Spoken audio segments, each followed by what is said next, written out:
আপনি কি Realme 14X 5G ফোনটি কেনার কথা ভাবছেন? একদম কিনবেন না, কিনলে ঠকে যাবেন। ও ভাই সাহাব, আমরা সমস্ত কিছু নিয়ে আলোচনা করব। এই ফোনের সবচেয়ে যেটা আপনার মন কাড়বে, এই ফোনের ডিজাইন দেখে মনেই হবে যে এই ফোনের দাম 15,000 টাকা। কিন্তু 15,000 টাকা হলে কিন্তু এই ফোনের দাম অনেক বেশি হয়ে যাচ্ছে। এই ফোনের দাম যদি 12,000 টাকা কিংবা 11,000 টাকার আশেপাশে হতো, তাহলে আমি বলতাম যে এটি একটি ভালো ফোন। এই ফোনটি নিয়েও আমি ভিডিও বানিয়েছি, কিন্তু ফোনের দাম এত বেশি রেখেছে মনে হচ্ছে না যে ভালো একটি ফোন। ঠিক আছে, ডিজাইন আপনার ভালো লাগবে, তার পাশাপাশি এখানে আছে 6000 mAh ব্যাটারি।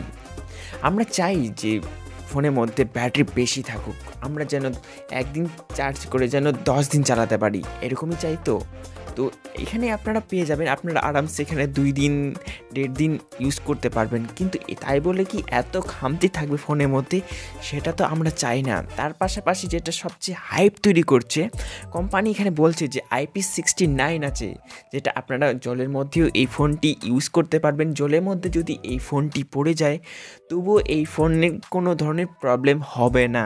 ঠিক আছে, এটা একটি ভালো দিক। কিন্তু এটা বলে 15,000 টাকা নেওয়া হচ্ছে। আর এই ফোনের যেটা কোয়ালিটি, ঠিক আছে, এটার ভিতরে যেটা মাল মশলা আছে, দেখে কিন্তু মনে হবে যে এই ফোনের দাম 11 কিংবা 12,000 টাকা। এই ফোনের দাম যদি 12,000-এর আশেপাশে হতো, তাহলে আমি বলতাম যে না ঠিক আছে। কিন্তু এই ফোনের দাম যেটা বিক্রি করানো হবে 15,000 টাকা। ঠিক আছে, 6GB 128GB ভেরিয়েন্টের দাম হচ্ছে 15,000 টাকা।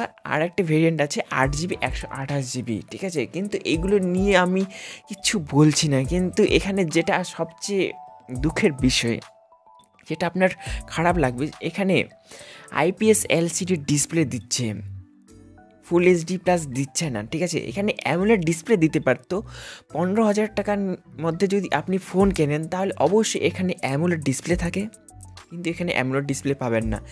CMF ফোনের মধ্যে আপনারা অ্যামোলেড ডিসপ্লে পাবেন। হ্যাঁ, রিয়েলমি ফোনের মধ্যেই আপনারা অ্যামোলেড ডিসপ্লে পেয়ে যাচ্ছেন। ঠিক আছে, নার্জো সিরিজের আছে কিছু ফোন, সেগুলোতেও আপনারা দুর্দান্ত। এই ফোনটিকে আমি ক্যামেরার জন্য রেকমেন্ড করতে পারছি না, তার পাশাপাশি যে গেমিংয়ের জন্য যে আপনি এই ফোনটিকে বাই করবেন, সেটাও আমি বলতে পারছি না। কেন বলবো ভাই, এখানে প্রসেসরও তো কম দামের আছে। ঠিক আছে, 15,000 টাকা দামের যেসব প্রসেসর থাকে সেটা নেই, এখানে সস্তাওয়ালা প্রসেসর দেওয়া হয়েছে।